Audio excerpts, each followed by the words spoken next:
नमस्कार दोस्तों, कहानी कथा के चैनल पर आपका भरपूर स्वागत है। एक बार फिर से अपनी कहानी को चालू करते हुए रोज़ सुबह की पहली अजान के साथ ही अलका जाग उठती थी। उसकी रोज़ाना की दिनचर्या भी शुरू हो जाती थी, लेकिन आज अजान की आवाज़ के बाद भी वह बिस्तर से उठी नहीं। नींद तो खुल गई थी, परंतु बिस्तर से उठने की हिम्मत नहीं हुई। थोड़ी देर लेटे लेटे सीलिंग को निहारती रही। फिर जब बेचैनी होने लगी तो बेमन से बिस्तर से उठ गई।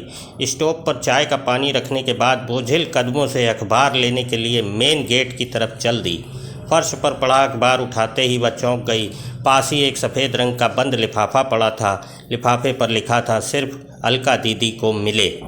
अगर आगे पीछे न कोई नाम न कोई पता, डाकघर की सील भी नहीं थी। इतना तो तय था कि कोई व्यक्ति खुद यहाँ लिफाफा डाल कर गया है, लेकिन कौन और क्यों, इसी उधेड़बुन में जिज्ञासा हुई और तुरंत लिफाफा खोलकर देखा तो एक चिट्ठी रखी मिली। चिट्ठी हाथ में लेकर कुछ पल सोचती रही कि पढ़ूं या फेंक दूं। न जाने किसने लिखी है और इस तरह रहस्यमय तरीके से चिट्ठी भेजने का मतलब क्या। बिना पढ़े फेंक दी तो हजारों सवाल जहन में कोलाहल मचाते रहेंगे। एक झटके में उसने चिट्ठी खोलकर पढ़ना शुरू कर दी। प्यारी दीदी नमस्कार।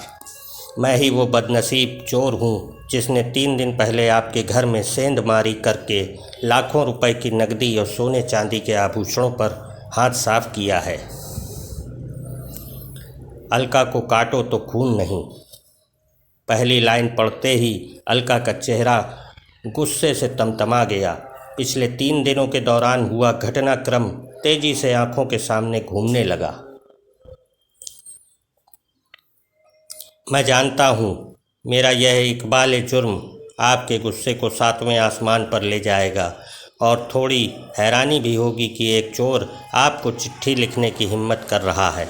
आपका गुस्सा होना बेहद लाजमी भी है। आपके जीवन भर की जमा पूंजी चुरा कर मैंने आपके और आपके परिवार के हर सदस्य के सपनों का हरण किया है। कल यानी घटना के अगले दिन आपके घर में हुई चोरी की खबर अखबार में पढ़ी तो बड़ी शर्मिंदगी महसूस हुई। अफसोस भी बहुत हुआ। मेरी इस करतूत से आपकी शादी निरस्त हो गई, जो अगले महीने होना तय थी।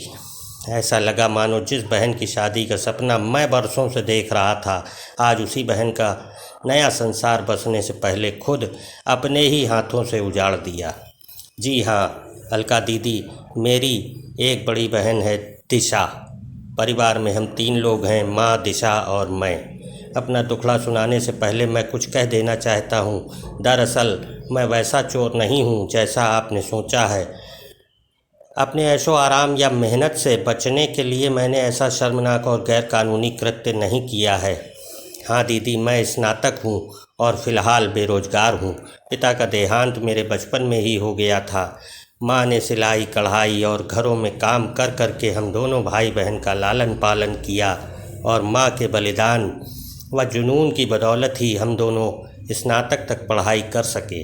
फ़िलहाल किसी छोटी मोटी नौकरी की तलाश में है, लेकिन काफ़ी चप्पलें घिसने के बाद भी नौकरी से मरहूम हैं। बड़ी बहन की उम्र शादी के लायक हो चुकी है। उसकी आंखों में शादी को लेकर सजने वाले सपने मुझे साफ नज़र आते हैं, लेकिन घर की आर्थिक स्थिति के चलते वह खामोशी धारण किए हुए है। मैंने और माँ ने बहुत प्रयास किए कि किसी तरह यहाँ वहाँ से पैसा उधार लेकर दिशा की शादी कर दें, लेकिन हर जगह दहेज और शादी कार्यक्रम के अच्छे इंतजाम की डिमांड हमें मजबूर करती रही, और फिर हम जैसों की मदद भी करता कौन है। बेटी की शादी न होने से माँ भी दुखी रहने लगी है। माँ का दुख और बहन की घुटन मुझसे बर्दाश्त नहीं हुई। इसी जद्दोजहद और पसोपेश के चलते मैंने चोरी जैसे घृणित अपराध को अंजाम देने का दुस्साहस कर डाला। करीब 10 दिन अलग अलग घरों की रैकी करने के बाद आपके सूने घर में चोरी करने का मौका मिला और आपके घर से लाखों का सामान चुरा लाया। मैं खुश था कि अब धूमधाम से दिशा का विवाह कर सकूंगा, उसके सपने पूरे हो जाएंगे। साफ है कि चोरी की बात मैंने ना तो माँ को बताई और ना ही बहन से जिक्र किया। हाँ, इतना भर ज़रूर कह दिया कि अब घबराने की ज़रूरत नहीं, अच्छा लड़का देखना शुरू कर दो।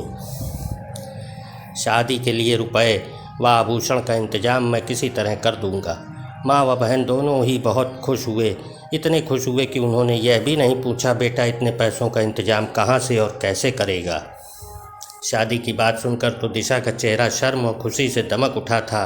उसकी खुशी देखकर मैं गदगद हो गया। पहली बार एहसास हुआ कि अपनी जिम्मेदारी और कर्तव्य का निर्वहन करना कितना सुखद और मन को आनंदित करने वाला होता है।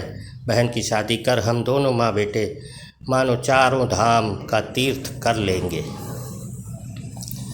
लेकिन क्या एक बहन की ज़िंदगी उजाड़ कर दूसरी बहन की खुशियाँ खरीदी जा सकती हैं? आपकी आंखों से बहते आंसुओं से मेरी बहन के जीवन में कभी खुशियों की बारिश नहीं हो सकती दीदी। मनुष्य को इतना भी निर्दयी नहीं होना चाहिए कि वो अपनी खुशियों के लिए दूसरों का घर संसार उजाड़ दे। दिशा के भाग्य में यदि शादी की खुशियाँ लिखी होंगी तो वह हर हाल में उसे मिलकर रहेंगी। बड़े बूढ़े कहते भी हैं कि भगवान ने सबकी जोड़ियाँ बनाकर ही नीचे भेजा है। मैंने सोच लिया था कि आपके सारे रुपए और एक एक आभूषण आपको लौटा दूंगा। कल दिन भर चिंतन मनन करने के बाद मैंने सामान लौटाने का यह तरीका अपनाया है ताकि आपसे क्षमा याचना भी कर सकूं। हो सके तो मुझे माफ़ कर देना दीदी। मैंने आपका सारा सामान एक थैले में रखकर आपके घर के मेन गेट से टिका कर रख दिया है। जब तक आप सामान नहीं उठाएंगी मेरी नज़र उस पर जमी रहेगी ताकि कोई और सामान न चुरा ले। एक साथ कई तरह के भाव अलका के चेहरे पर आकर धमाचौकड़ी करने लगे। चिट्ठी हाथ में दबाए वह बहुत तेज़ी से दरवाजे की ओर दौड़ी। एक झटके से दरवाज़ा खोला, थैला वहाँ रखा था। जल्दी से थैला उठाकर वो अंदर ले आई। एकदम से बिस्तर पर पलट दिया। नोटों की सभी गड्डियाँ और एक एक जेवर सही सलामत। उसकी आंखों से आंसू और होठों पर मुस्कुराहट थिरक उठी। अलका ने सारे पैसे और जेवर अपने दोनों हाथों से समेटकर चेहरे से लगा लिए। फिर अचानक उसे चिट्ठी का ख्याल आया और एक बार फिर अचानक वह दरवाजे की ओर दौड़ पड़ी। दरवाज़ा खोलकर उसने चारों तरफ नज़रें फिराकर देखा। सूनी सड़क पर कोई भी नहीं दिखा। चिट्ठी अभी पूर्ण नहीं हुई थी। उसमें आगे लिखा था, एक गुजारिश है दीदी, इंसानियत व कानून दोनों ही नज़रों से मैंने ऐसे अपराध को अंजाम दिया है और उसकी सज़ा भी कानून में तय है। एक न एक दिन कानून के लंबे हाथ मुझ तक पहुंच ही जाएंगे। मेरे जेल जाने के बाद माँ और दिशा की ज़िंदगी बर्बाद हो जाने का पूरा अंदेशा है। अतः मैं चाहता हूं कि पुलिस में दर्ज चोरी का मुकदमा आप वापस ले लें ताकि मैं पूरी तरह से बेफिक्र होकर अपनी माँ व बहन की सेवा कर सकूं और उनका सहारा बन सकूं। नमस्कार।